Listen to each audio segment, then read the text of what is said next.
నమస్తే 3RR news కు స్వాగతం. నేను సుధా. వార్తల్లో ముందుగా ముఖ్యాంశాలు. విశాఖ గాజువాక ఈఎస్ఐ ఆసుపత్రి పనులను పరిశీలించిన పురంధేశ్వరి. టికెట్ రాదనే ప్రచారంపై ఘాటుగా రియాక్ట్. నగరం నుంచి పోటీ చేసి తీరుతారన్న రోజా.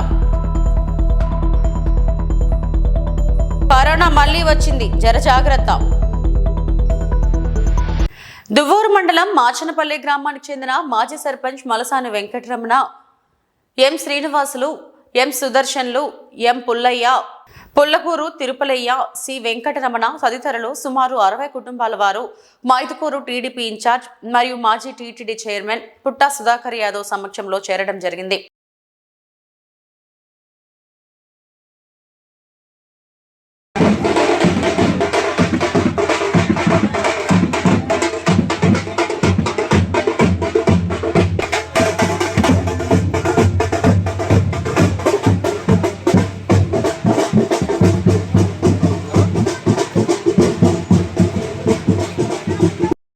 సభ్యులకు, అభిమానులకు, పుట్టా సుధాకర్ యాదవ్ గారి అభిమానులకు అందరూ కూడా పేరు పేరున స్వాగతం పలుకుతూ, మరి కాసేపట్లో మన గ్రామంలో పార్టీలో చేరుపుతున్న వారికి మన ఇన్ఛార్జి శ్రీ పుట్టా సుధాకర్ యాదవ్ పార్టీ కండువాలు ఇచ్చే సాధారణంగా ఆహ్వానం జరుగుతుంది. మరి ఈ కార్యక్రమానికి వచ్చేసినటువంటి పుట్టా సుధాకర్ యాదవ్ గారిని సాధారణంగా వేదిక మీద ఆహ్వానిస్తూ, అలాగే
నడిపించుకుని పోతారు.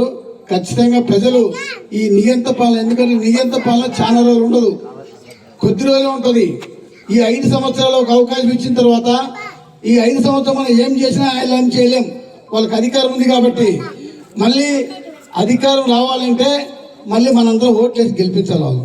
ఈ ప్రజల పరిస్థితి ఎట్లుందంటే ఈసారి ఓట్లేసినా మన రాష్ట్రము అమ్మేస్తారు, ఖచ్చితంగా మనకు అవకాశమే ఉండదని చెప్పి ఈరోజు ఒక కార్యకర్త చెప్తున్నాడు. ఈసారి వైకాపా ప్రభుత్వం వస్తే కన్నా నాకు 4 ఎకరాల భూమి ఉంది, అయ్యే నీకెందుకు 4 ఎకరాలు, 2 ఎకరాలు చాలు కదా మీకు, ఆ 2 ఎకరాలు నాకు ఏమైనా లాక్కునే పరిస్థితి కూడా వస్తుందని ఒక కార్యకర్త చెప్తా అంటే అది చాలా నాలెడ్జ్ లేనటువంటి వ్యక్తి. మేము పోతుంటే ఒక పొలంలో పొలం చేసుకుంటాడు. మేము నిలబెట్టి అడిగాం, ఏమైనా ప్రభుత్వం ఎట్టుంది ఏం కదంటే ఆయన చెప్తాడు, సార్ మాకు 4 ఎకరాల భూమి ఉంది, ఈ ప్రభుత్వం మళ్ళీ వస్తే కన్నా నీకెందుకే నీకు బతికేదే కదా కావాల్సి, 2 ఎకరాలు నీకు చాలు కదా, 2 ఎకరాలు నాకేమని లాక్కుంటాడు. ఆ పరిస్థితి వస్తుంది ఖచ్చితంగా ఈ ఆంధ్రప్రదేశ్కు. కానీ ఆ సామాన్య రైతు చెప్తా అంటే నాకు చాలా బాధ అనిపించింది. కాబట్టి ప్రజలందరూ ఆలోచించాలి. రేపు జరగబోయే టైంలో అందరూ కలిసి మన పార్టీని గెలిపించే సాక్షాత్తు కృషి చేయాలి. ఇప్పుడు మన కార్యకర్తలందరూ ఒకటే చెప్తున్నా, గ్రామంలో వ్యతిరేక అనేది విపరీతంగా ఉంది. ఆ వ్యతిరేకను మన నాయకుడు ఒకసారి బట్టి 4 సార్లు వాళ్ళ దగ్గర పోయి వాళ్ళకి విసిరికించాలా. ఎందుకంటే ఊళ్ళో యుగోలు ఉంటాయి, నాకు రాలేదే నేను ఎందుకు పోవాలనుకుంటా ఉంటారు. అంటే మన రాయలసీమలో ఎందుకంటే ప్రతిష్టంగా విలువలు తగినటువంటి మనుషులు మన కాడికి ఎవరు వచ్చి అడిగితేనే ఖచ్చితంగా మాట చెప్తాం. మాట చెప్పినాక మాట తప్పం అసలు. ఆ రకంగా ఉంటారు ప్రజలు కూడా. మన కార్యకర్త చెప్పేది ఒకటే, మీరందరూ ఏ గ్రామంలో ఆ గ్రామంలో వ్యతిరేకత ఓటు ఎవరుకుందో మనం ఒక అడుగు వెనుకేసి ఈగోలో పోకుండా మన పార్టీలో చేర్చుకోవడానికి మీరు అందరూ కృషి చేయాలా. ఎవరు వచ్చినా కూడా మన పార్టీ చేర్చుకొని మన పార్టీని అభివృద్ధి చేసేందుకు మనం అందరం కష్టపడాలని చెప్పి. ఉండేది ఎలక్షన్ చాలా రోజులు లేవు, తొందరలో ఎలక్షన్ నోటిఫికేషన్ రావడం జరుగుతుంది. ఎందుకంటే ఫిబ్రవరి 10వ తారీఖు తర్వాత ఏ రోజు నోటిఫికేషన్ వచ్చో మాకు తెలియదు. ఎలక్షన్ మాత్రము మార్చి ఎండింగ్ ఖచ్చితంగా ఎలక్షన్ జరుగుతుంది, లేకుంటే ఏప్రిల్ ఫస్ట్ వీక్ అని ఎలక్షన్ జరుగుతుంది. అంటే మనకు ఉండేది ఇంకా 3 నెలలే టైం. ఈ 3 నెలలు మనం అందరం కూడా కష్టపడాలని చెప్పి మిమ్మల్ని కోరుకుంటూ, ఎందుకంటే ఈ కష్టాలు ఈ దౌర్జన్యాలు మనం చూసాం. ఇవన్నీ ఆలోచించాలి, మీరు ప్రజలకు వివరించాలి. ప్రతి ఒక్కరికి చెప్పుకుంటూ పోతే చాలా ఉన్నాయి వాళ్ళు చేసే అరాచకాలన్నీ. కాబట్టి మీరందరూ వాళ్ళకి విస్తీర్ణం తెలియజేసి మన పార్టీని బలోపేతం చేయవలసిందిగా మిమ్మల్ని కోరుకుంటూ ఈరోజు ఇక్కడికి వచ్చేటువంటి మీకు అందరికీ కూడా ధన్యవాదాలు తెలియజేసుకుంటాం.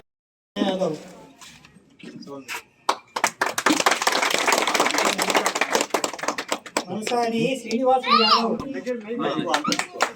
ఎం సుదర్శన్ యాదవ్,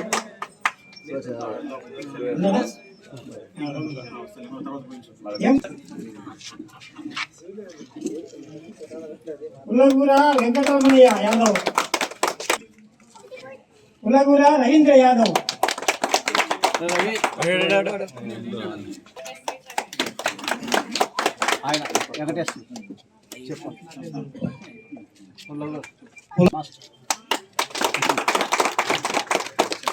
కె పెద్దగురప్ప యాదవ్, కుమ్మతి చిన్నగురప్ప యాదవ్. అన్నమయ్య నడియాడిన కాలిబాటను అభివృద్ధి చేయాలన్న సంకల్పం ఓ పక్క, తిరుమల విశేష మహావైభవాన్ని చాటు చెప్పే విధంగా మరో పక్క. వేల మంది భక్తజన సందోహంతో తిరుమల చేరిన ఉమ్మడి కడప అన్నమయ్య జిల్లాల జెడ్పీ చైర్పర్సన్ అమర్నాథ్ రెడ్డి 21వ మహాపాదయాత్ర. ఇప్పటికైనా ప్రభుత్వం దిగివచ్చేనా? అన్నమయ్య నడియాడిన కాలిబాటను అభివృద్ధి పరిచేనా?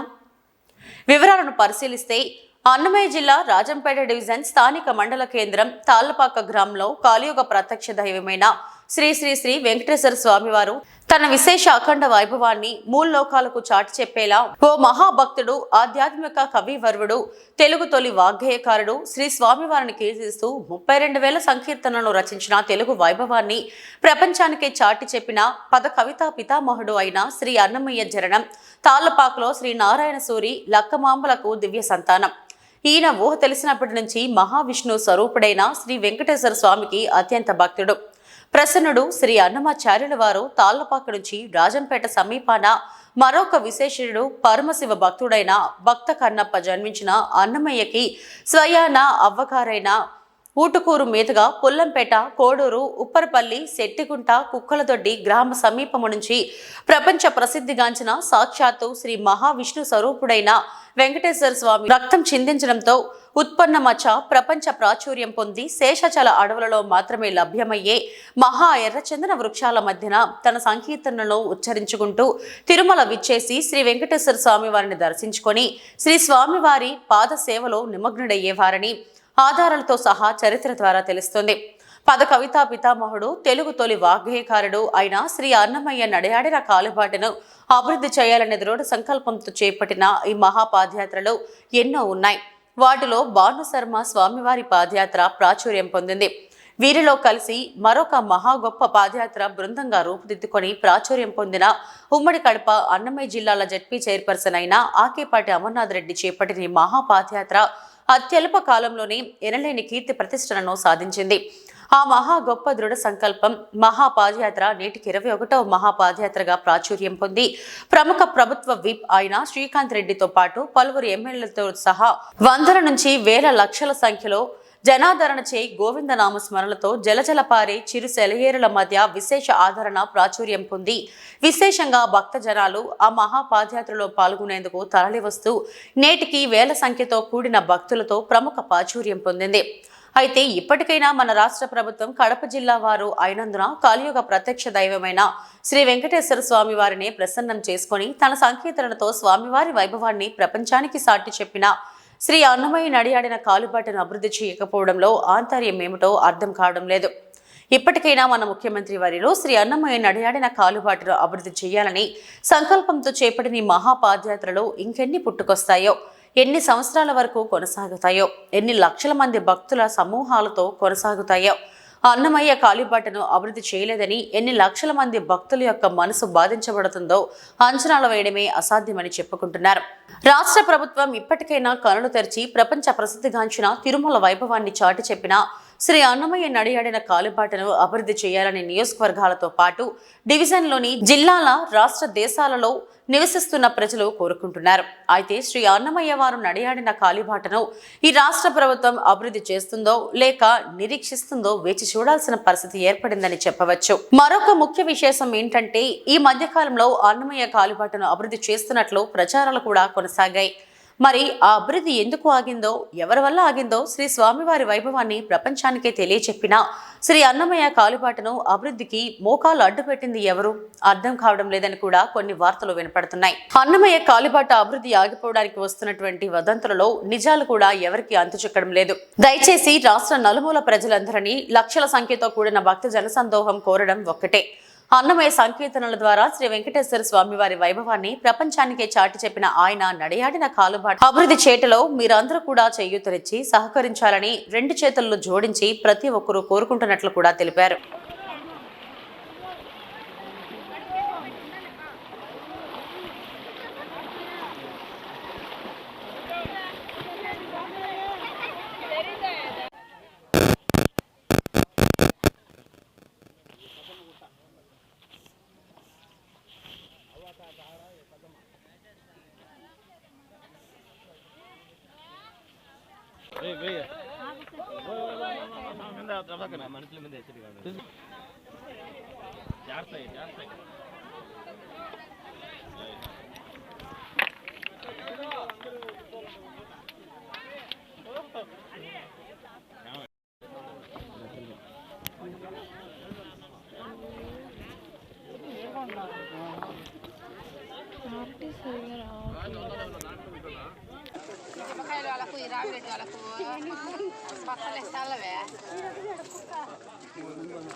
బ్యాగ్ తీసుకుంటూ ఉండు.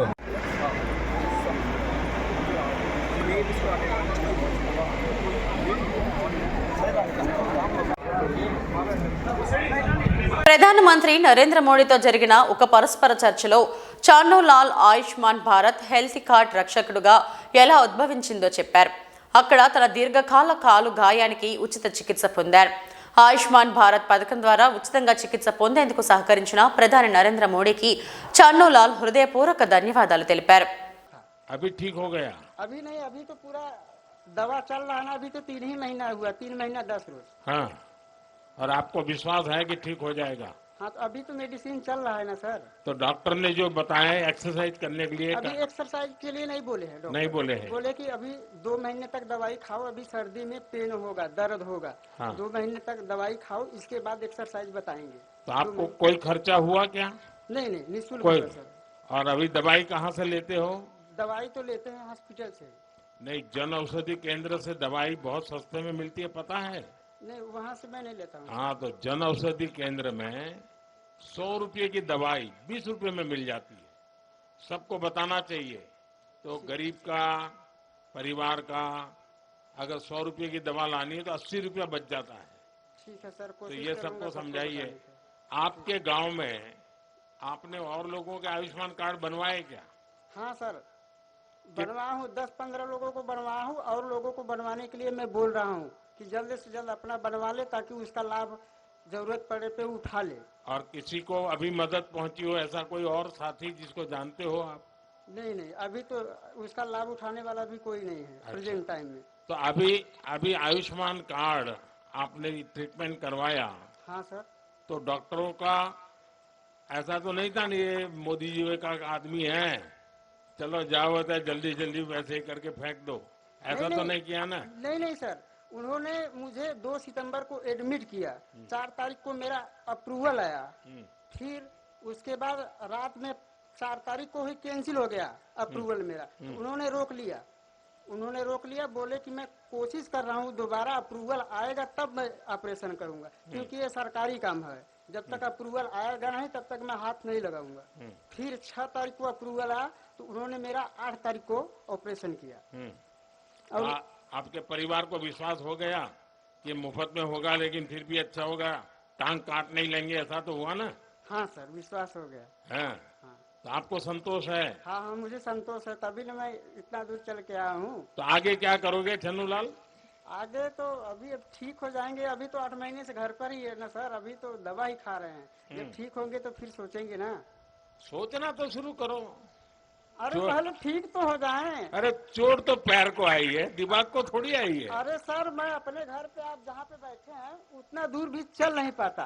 हाँ। दिन भर सोया रहता हूँ। हाँ। चेयर पे बैठा रहता हूँ। ये तो आपके सभा में आने का मुझे चांस मिला, मौका मिला, तब मैं इतना कोशिश करके आ सका। और मैं अपने घर पे अभी दवा खाते ऑपरेशन के बाद अभी चल पा रहे हो? हाँ, तो अभी इतना भी नहीं चलता। हाँ, जितना आपसे मेरी दूरी है। अच्छा। इतना भी नहीं चलता। चलिए छन्नूलाल, आपको आयुष्मान कार्ड बहुत काम में आया। मेरी तरफ से आपको बहुत शुभकामनाएं हैं, और आप एक काम जरूर कीजिए, जितनों को भी जानते हैं उनको बताइए कि मोदी की गारंटी वाली गाड़ी आई है ना, हाँ, तो आयुष्मान कार्ड बनवा दीजिए। जी सर। और कभी भी परिवार में किसी को भी मुसीबत आ जाए, हाँ हम तो कहेंगे कि ना आए, लेकिन कभी आ जाए हाँ, तो 5 लाख रुपए तक खर्चा जो है हाँ, मोदी कर देगा। चलिए ठीक है सर। तो बताओगे सबको? हाँ सर। कार्ड बनवा दोगे? हाँ, मैं बोलूंगा सबको कि आप लोग अपना अपना कार्ड बनवा लीजिए। अरे मदद भी कीजिए ना। मदद भी कर देंगे सर, चलिए, जो हमसे बहुत हो बढ़िया। सकता है मदद भी कर देंगे। बहुत बढ़िया। గాజువాక నియోజకవర్గ పరిధిలోని శీలనగర్లో కేంద్ర ప్రభుత్వ ఆధ్వర్యంలో నిర్మితమవుతున్న ఈఎస్ఐ ఆసుపత్రి నిర్మాణ పనులను భాజపా రాష్ట్ర అధ్యక్షురాలు దగ్గుబాటి పురంధేశ్వరి పరిశీలించారు. గాజువాక బీజేపీ కన్వీనర్ కన్నంరెడ్డి నరసింగరావు ఆధ్వర్యంలో జరిగిన ఈ కార్యక్రమంలో వారు మాట్లాడుతూ సుమారు 344 కోట్ల వ్యయంతో చేపడుతున్న ఆసుపత్రి నిర్మాణానికి సంబంధించి గుత్తేదారు సంస్థ పవర్ పాయింట్ ప్రెజెంటేషన్ ద్వారా ఆమెకు వివరించారు. 400 పడకలు, విశాలమైన వాతావరణం, under ground mortuary, parking, visitors hall తదితర నిర్మాణాలకు సంబంధించి వివరాలను తెలియజేశారు. కార్యక్రమంలో మాజీ ఎమ్మెల్సీ పివిఎన్ మాధవ్, జిల్లా అధ్యక్షుడు Medapati Ravindra, Kashi Vishwanath, Gajuwaka convener Kannamreddy Narasingarao, co convener Sombabu, ward అధ్యక్షుడు శ్రీనివాస్, రోహిణి, కట్టా పద్మ, భువనేశ్వరి తదితరులు పాల్గొన్నారు. అందరికీ నమస్కారం అండి. ఈరోజు మన గాజువాక శ్రీలనగర్లో ఉన్న ఈఎస్ఐ హాస్పిటల్ని సందర్శించడానికి మాజీ కేంద్ర మంత్రివర్యులు, మా భారతీయ జనతా పార్టీ రాష్ట్ర అధ్యక్షురాలు శ్రీమతి దగ్గుబాటి పురంధరేశ్వరి గారు, జిల్లా అధ్యక్షులు శ్రీ రవీంద్ర మేడపాటి గారు, మిగతా పార్టీ నాయకులందరూ కూడా రావడం జరిగింది. ఇప్పటికే కేంద్ర ప్రభుత్వం, మా భారతీయ జనతా పార్టీ దేశ ప్రధాని శ్రీ నరేంద్ర మోదీ గారు 384 కోట్లు కేటాయించి ఏళ్ళ గడిచినా సరే మరి రాష్ట్ర ప్రభుత్వాలు, గతంలో టీడీపీ, ఇప్పుడు వైఎస్ఆర్సీపీ వాళ్ళు ఇక్కడ పర్మిషన్స్ లేట్ చేయడం వల్ల ఇక్కడ ఇంకా పనులు పూర్తి స్థాయిలో పర్మిషన్స్ రాలేదు. పనులు ప్రారంభమయ్యాయి కానీ పర్మిషన్స్ రాలేదని స్థానిక ఇక్కడ కాంట్రాక్టర్స్, ఆఫీసర్స్ కూడా చెప్పడం జరిగింది. మేడం గారు దీన్ని రాష్ట్ర ప్రభుత్వం అదేవిధంగా కేంద్ర ప్రభుత్వం పెద్దలకి దృష్టికి తీసుకువెళ్ళి వెంటనే ఈ పర్మిషన్స్ అన్నీ వచ్చే విధంగా కృషి చేస్తామని హామీ ఇవ్వడం జరిగింది. మరి గాజువాక అసెంబ్లీలో ఎన్నో కేంద్ర ప్రభుత్వ సంస్థలు ఉన్నాయి. ఇక్కడ కార్మికులు ఎక్కువ, కార్మికులందరూ కూడా లక్షలాదిగా ఉన్నారు. ఇది 400 పడకల హాస్పిటల్, దీనికి 384 కోట్లు కేటాయించి మాజీ కేంద్ర మంత్రి శ్రీ బండారు దత్తాత్రేయ గారు 2015లో దీనికి ఫౌండేషన్ స్టోన్ వేస్తే గత టీడీపీ ప్రభుత్వం ఎక్కడ బీజేపీకి పేరు వస్తుందని చెప్పి వాళ్ళు తాస్కారం చేశారు, లేట్ చేశారు. ఇప్పుడు వైఎస్ఆర్సీపీ ప్రభుత్వం కూడా అదేవిధంగా లేట్ చేస్తున్నారని మా అభిప్రాయం. దయచేసి ఇప్పటికైనా సరే కార్మిక సోదరులందరూ కూడా ఆలోచించాలి, ప్రజలందరూ ఆలోచించాలి. కేంద్ర ప్రభుత్వం మాకు ఒక ఎమ్మెల్యే, ఒక ఎంపీ లేకపోయినా సరే ఇక్కడ 100 కోట్లు, 1000 కోట్లు శాంక్షన్ చేసి నేషనల్ హైవేస్ కానివ్వండి, స్మార్ట్ సిటీ కానివ్వండి, ఇక్కడ అన్నీ కూడా నిధులన్నీ కూడా కేంద్రం నుంచి వస్తున్నాయి. కానీ వాళ్ళు స్టిక్కర్లు వేసుకొని రాష్ట్ర ప్రభుత్వాలు పబ్బం గడుపుతున్నాయి. దీన్ని ప్రజలు గుర్తించాలని సందర్భంగా కోరుకుంటున్నాం. మరి కార్యక్రమంలో భారతీయ జనతా పార్టీ నాయకులతో పాటు గాజువాక అసెంబ్లీ కో కన్వీనర్ గారు సోంబాబు గారు, ఈ వార్డు అధ్యక్షులు పెద్దలందరూ పాల్గొన్నారు. అందరికీ పేరు పేరున ధన్యవాదాలు. వచ్చే అసెంబ్లీ ఎన్నికల్లో నగర నియోజకవర్గం టికెట్ మరొకరికి కేటాయిస్తారంటూ జరుగుతున్న ప్రచారంపై మంత్రి ఆర్కే రోజా ఘాటుగా స్పందించారు. వచ్చే ఎన్నికల్లో పోటీ చేసి తీరుతారని స్పష్టం చేశారు. మంగళవారం తిరుమల శ్రీవారిని దర్శించుకున్న మంత్రి రోజా తనకు టికెట్ రాదనే ప్రచారంపై రోజా బగ్గుమన్నారు. నగరం నుంచి పోటీ చేస్తానో చేయనో అనేది తమ పార్టీ అధిష్టానానికి చూసుకుంటుందని క్లారిటీ ఇచ్చారు. తనకు టికెట్ రాదని కొందరు తప్పుడు ప్రచారం చేస్తూ సునకానందం పొందుతున్నారని తీవ్రస్థాయి ధ్వజమెత్తారు. వచ్చే ఎన్నికల్లో నగర నియోజకవర్గం నుంచి పోటీ చేయడం పక్కా అని చెప్పుకొచ్చారు. మరోవైపు తనకు టికెట్ ఇవ్వకపోయినా ఎవరికి టికెట్ ఇచ్చినా గెలుపు కోసం కృషి చేస్తానని మంత్రి రోజా స్పష్టం చేశారు. శ్రీవారి ఆశీస్సులతో రాష్ట్రం బాగుండాలని, జగనన్న మళ్లీ సీఎం కావాలని ప్రార్థించానని తెలిపారు. రోజా కూడా ఎప్పుడూ ఫస్ట్ వరుసలో నేనే ఉంటా. అండ్ ఈరోజు పచ్చ ఛానళ్ళు తెలుసుకోవాల్సింది ఒక్కటే, వాళ్ళు ఎంత దిగజారిపోయారంటే వాళ్ళకి 175 కాన్స్టిట్యున్సీలో క్యాండిడేట్లు పెట్టడానికి క్యాండిడేట్లు లేక వైఎస్ఆర్సీపీలో ఎవరైనా గొడవ పడితే బాగుంటుంది, ఎవరికైనా సీట్ ఇవ్వకపోతే బాగుంటుంది, మన పార్టీకి వస్తే వాళ్ళకి ఇద్దామని గోతికాడ గుంటనక్కల్లాగా ఎదురు చూస్తున్నారు. సో వాళ్ళకి నేను చెప్పేది ఒక్కటే, మా పార్టీలో ప్రజలకు ఎంత ప్రేమ ఉందో జగనన్న మీద అంతకి రెట్టించిన ప్రేమ మా అందరికీ ఉంది. మేమందరం కూడా జగనన్న పార్టీ పెట్టక ముందు నుంచి ఉన్నాం. మేము అలగటాలో కోపపడటాలో ఏమీ ఉండదు. జగనన్న ముఖ్యమంత్రి అయితే మేమందరం కూడా ప్రజలకు సర్వీస్ చేసే అవకాశం మాకుంది కాబట్టి ఆయన ముఖ్యమంత్రి అవ్వడానికి మేము 100% పనిచేసేవాళ్ళం. రెండవది, ఎవరి నియోజకవర్గాల్లో వాళ్ళు ప్రజలకి అందుబాటులో ఉన్నారా లేదా, సర్వేలో వాళ్ళు గెలుస్తారా లేదా అనేది అందరికీ బుక్స్ ఇచ్చారు, డిస్కషన్ కూడా అయిపోయింది. సో ఎవరికైతే ప్రజల్లో తిరగని వాళ్ళకి సీట్లు లేదు అంటే వాళ్ళకి కూడా అవకాశం ఇచ్చారు. ఒక 8 monthsగా మళ్ళీ తిరిగి సర్వేల్లో కొంచెం పెంచుకోండి అని. ఎందుకంటే ఎక్కడా కూడా జగనన్న మీద ఎవరికి వ్యతిరేకం లేదు. ఎందుకంటే దేశంలో ఏ రాష్ట్రంలో ఏ ముఖ్యమంత్రి చేయనటువంటి విధంగా, ఈ ఆంధ్రప్రదేశ్లో కూడా గతంలో ఏ ముఖ్యమంత్రి చేయనటువంటి విధంగా ప్రతి కుటుంబంలో ఎంతమంది ఉంటే అంతమందికి సంక్షేమాన్ని అందించారు. ప్రతి గ్రామ వార్డులకి ఈరోజు అభివృద్ధిని అందించారు. అలాగే వారికి ఆరోగ్యాన్ని అందిస్తున్నారు, వారి బిడ్డలకి ఈరోజు విద్యను అందిస్తున్నారు, ప్రతి ఒక్కరికి గౌరవంగా ఇళ్ల పట్టాలు ఇచ్చి ఇల్లు ఇస్తున్నారు. ఇంతకన్నా ఏ ముఖ్యమంత్రి దగ్గర ఎవరేం కోరుకుంటారు? ఇక్కడ ఎమ్మెల్యేలు కానీ మంత్రులు కానీ ఒకవేళ ప్రజలకు అందుబాటులో లేక సీటు లేకపోయినా ఆల్టర్నేటివ్ వాళ్ళకి జగన్మోహన్ రెడ్డి గారు ఏం చేయబోతున్నారో కూడా చెప్తున్నారు. కాబట్టి అందుకే ఎక్కడ గొడవలు లేవు, కోపతాపాలు లేవు. అండ్ నా విషయానికి వస్తే, నగరిలో రోజాకి సీటు లేదు అంటే ఆంధ్రజ్యోతి రాధాకృష్ణన్ నుంచి ఉంటాడా లేదా రామోజీ నుంచి ఉంటాడా? ఆన్సర్ చెప్పాలి. ఈరోజు చంద్రబాబు నాయుడికి ఒక చోట నుంచి ఉండేదానికి దమ్ము లేదు. పవన్ కళ్యాణ్కి ఒక చోట నించునేదానికి దమ్ము లేదు. అందుకే రాబోయే ఎన్నికల్లో రెండు చోట్ల నించుంటామని చెప్పి సర్వేలు చేయించుకుంటున్నారు. మేము మా ప్రజలకి అందుబాటులో ఉన్నాం కాబట్టే ఈరోజు 2 సార్లు ఎమ్మెల్యేలైనాం, మంత్రులయ్యాం. సో ఖచ్చితంగా 2024 175కి 175 కొట్టబోతున్నాం. మేమందరం కూడా గెలవబోతున్నాం. మళ్ళీ ప్రజల ఆశీస్సులతో ప్రజలకి సర్వీస్ కూడా చేయబోతున్నాం అనేది పచ్చపత్రికలు తెలుసుకోవాలి. ఎవరికి ఇచ్చినా నాకు ఇబ్బంది లేదు. నేనైతే జగనన్న సైనికురాల్ని, జగనన్న కోసం నా ప్రాణమైనా ఇస్తాను. అనేక సందర్భాల్లో చెప్పని రాసి పెట్టుకోండి. అండ్ ఎవరైతే సునకానందం పొందాలనుకుంటున్నారో రోజాకి సీటు లేదు అని ఒక స్టోరీ లేసి, అది మీకు కొన్ని రోజులకి మాత్రమే సునకానందం. మా కార్యకర్తలకో నాయకులకో ఎవరికి కూడా బాధ లేదు. ఎందుకంటే వాళ్ళకి నిజం తెలుసు నాకు సీటు ఉందని. ఒకవేళ సీటు లేదని భారతదేశంలో మరోసారి కోవిడ్ కేసులు విజృంభిస్తున్నట్లు కేంద్ర వర్గాలు హెచ్చరిస్తున్నాయి. గత 2 ఏళ్ల క్రితం కోవిడ్ మహమ్మారి మన దేశంతో పాటు ప్రపంచ దేశాలను వణికించిన విషయం మనకు తెలిసిందే. అయితే మొన్నటి వరకు రకరకాల వేరియంట్లు వచ్చినప్పటికీ తాజాగా వెలుగులోకి వచ్చిన కోవిడ్ JN.1 వేరియంట్ పెద్ద ఎత్తున ప్రజలపై ప్రభావం చూపిస్తున్నట్లు భారత ఆరోగ్య మంత్రిత్వ శాఖ జారీ చేసిన రిపోర్టులో గుర్తించబడింది. కోవిడ్ JN.1 వేరియంట్ పెద్ద సంఖ్యలో ప్రజలను ప్రభావితం చేసే సామర్థ్యం కలిగి ఉన్నందున తగు జాగ్రత్తలు పాటించాలని ఆరోగ్య నిపుణులు సూచిస్తున్నారు. కేరళకు చెందిన 59 ఏళ్ల మహిళతో ఒమిక్రాన్ సబ్ వేరియంట్ BA.2.86తో పాటు JN.1 అనే కొత్త వేరియంట్ కనుగొనబడింది. దీంతో కోవిడ్ కేసుల పెరుగుదల మళ్లీ ఆందోళనలు కలిగిస్తుంది. కేంద్ర ఆరోగ్య శాఖ వెల్లడించిన లెక్కల ప్రకారం ప్రతిరోజు ఈ కేసుల సంఖ్య 2000కు చేరుకుంటుందని తెలిపింది. ఆదివారం కేరళలో 4, ఉత్తరప్రదేశ్లో 1, మొత్తం 5 మంది మరణించినట్లు ప్రకటించింది.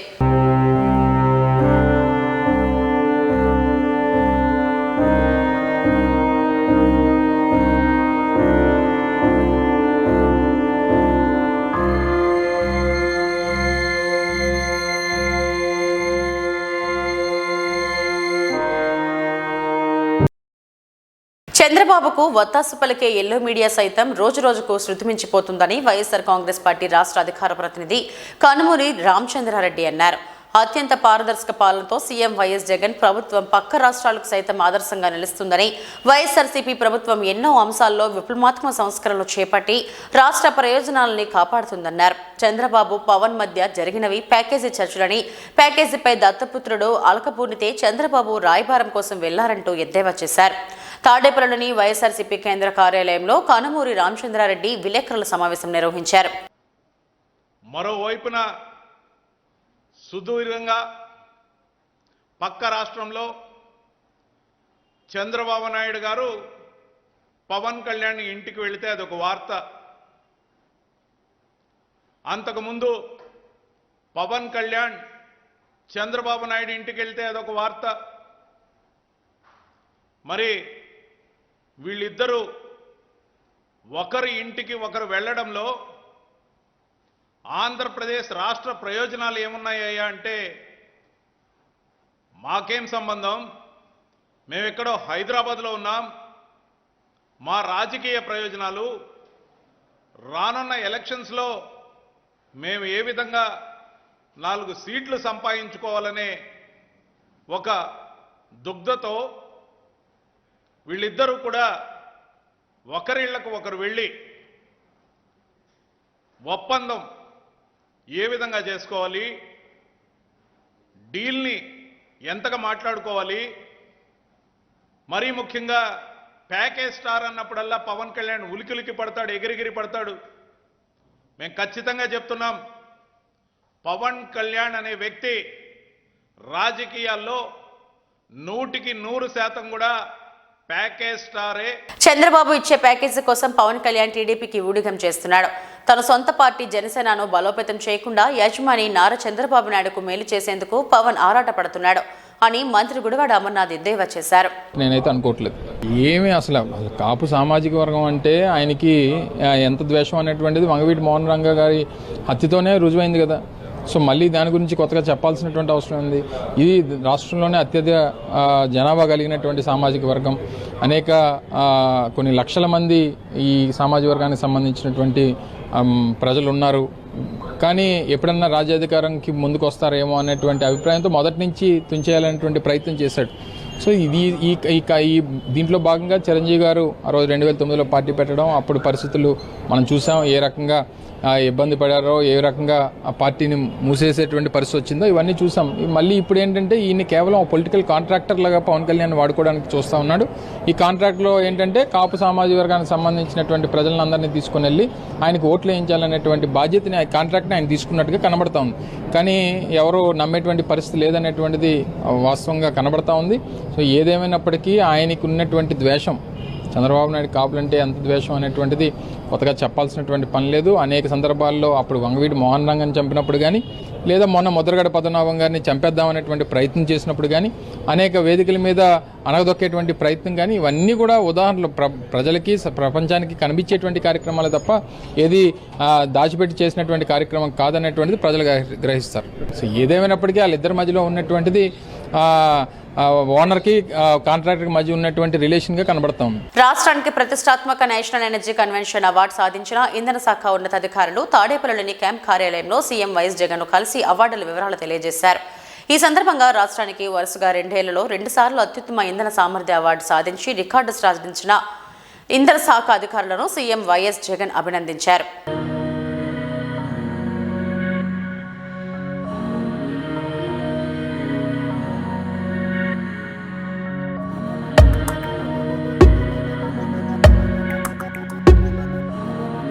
అల్లూరు జిల్లా ఏవోబీ ఛత్తీస్గఢ్ రాష్ట్ర బీజాపూర్ జిల్లాలోని మావోయిస్టు పార్టీ భారీ కుట్రను భగ్నం చేసిన సీఆర్పీఎఫ్ బలగాలు బీజాపూర్ జిల్లాలో పల్నాడు సామ్నాడ్ అటవీ ప్రాంతంలో పోలీసులను మట్టుపెట్టేందుకు ఏకంగా 21 ఐఈడీ బాంబులను ఏర్పాటు చేశారు.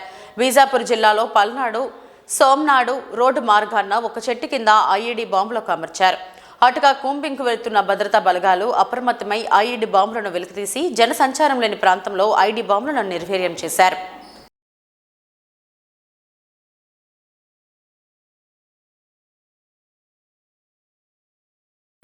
आज दिनांक 16 दिसंबर को नवीन स्थापित कैंप पालनार से बीडीएस बीजापुर की एवं बीडीएस सीआरपीएफ 222 की संयुक्त टीम रवाना हुई थी, जिसका उद्देश्य पालनार से सावनार के मध्य निर्माणाधीन सड़क का डिमाइनिंग का कार्य करना था। डिमाइनिंग की कार्रवाई में कुल 21 आईडी बरामद किए गए हैं।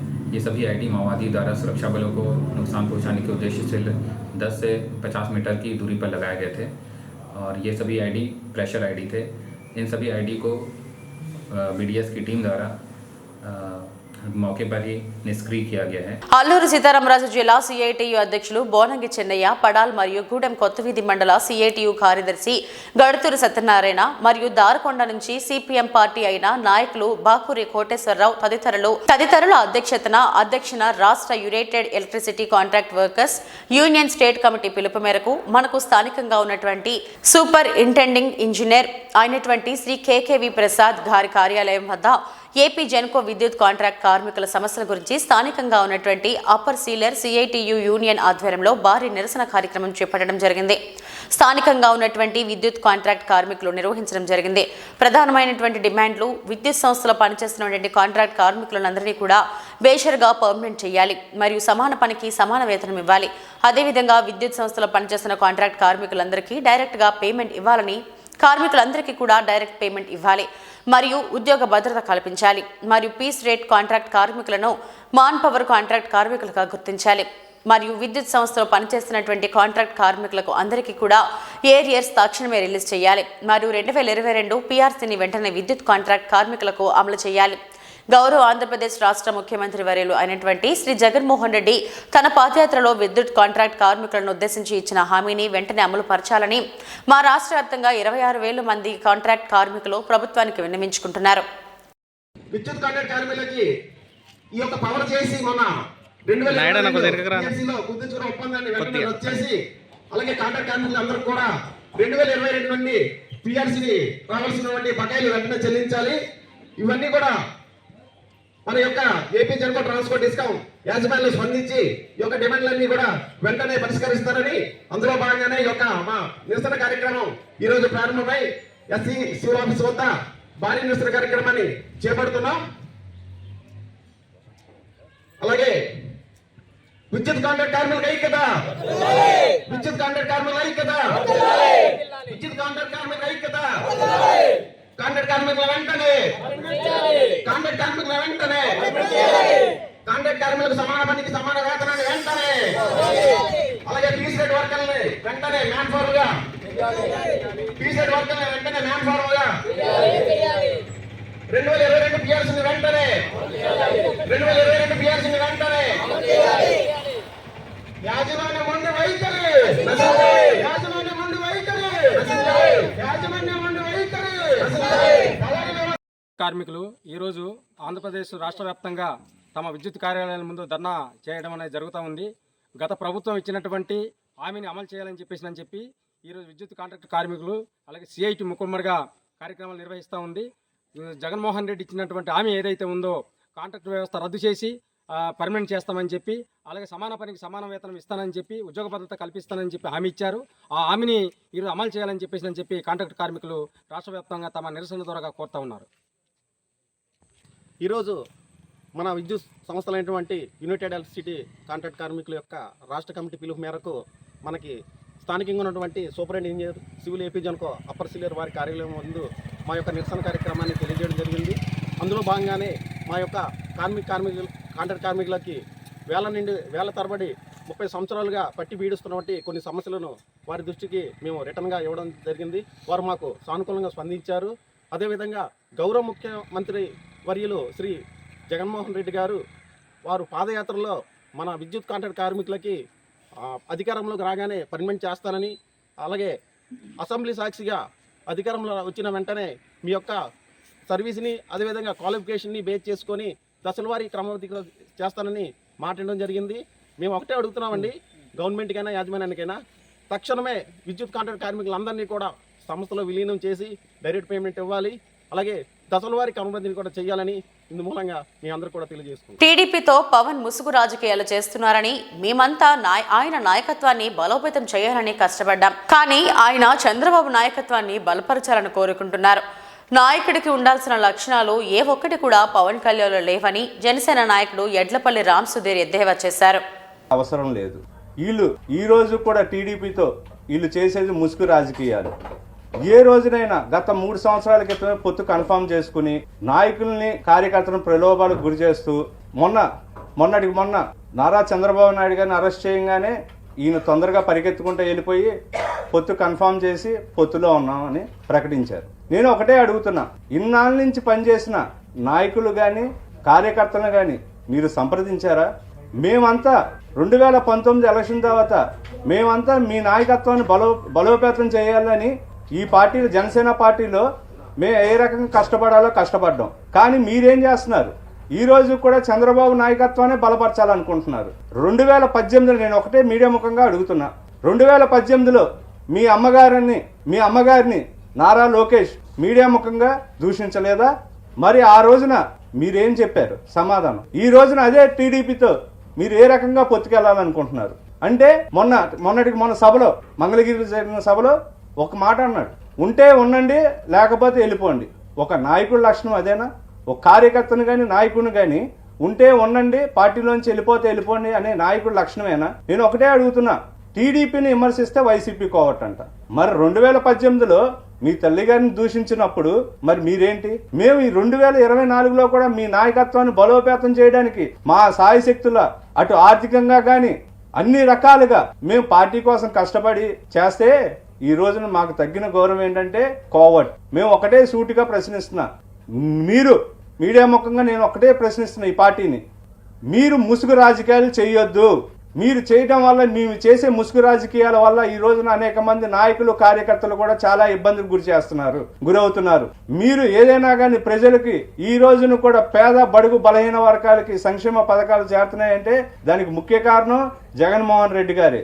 మీరు ఈ రోజు కూడా ప్రజలను మభ్యపెట్టి ఈ 2 పార్టీలు కలిస్తే ఏదో ప్రబంధనం సృష్టిస్తుంది, మేము రాబోతున్నాం అని చెప్తున్నారు. కానీ ప్రగల్భాలు మేము ఈ రోజు కూడా చెప్తున్నాం, గ్రౌండ్ లో మేము పనిచేసాం, కష్టపడ్డాం, నాయకుడి కింద మా కింద కార్యకర్తలు కష్టపడ్డారు. ఈ రోజు కూడా ప్రభుత్వం వైఎస్ఆర్సీపీ కాంగ్రెస్ పార్టీ ప్రభుత్వమే. మీకు ఈ రోజుకైనా మేము పవన్ కళ్యాణ్ గారిని ఒకటే కోరుకుంటున్నాం, పనిచేసే కార్యకర్తలను కాపాడుకోండి, నాయకులను కాపాడుకోండి. ఉంటే ఉండండి పోతే పోవండి అంటే కాదు. ఈ రోజు కూడా ఒకటే, మిమ్మల్ని చూసి ఎందుకు ఓటేయాలి?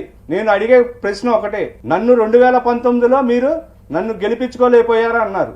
2024లో మిమ్మల్ని ఏ విధంగా చూసి ఓటేయాలని మీడియా ముఖంగా కోరుతూ ఈ కార్యక్రమానికి వచ్చిన మీడియా మిత్రులందరికీ మరొకసారి ధన్యవాదాలు తెలియజేస్తున్నాను. ఈ వార్తలు ఇంతటితో సమాప్తం. మరిన్ని వార్తా విశేషాల కోసం చూస్తూనే ఉండండి. నమస్తే.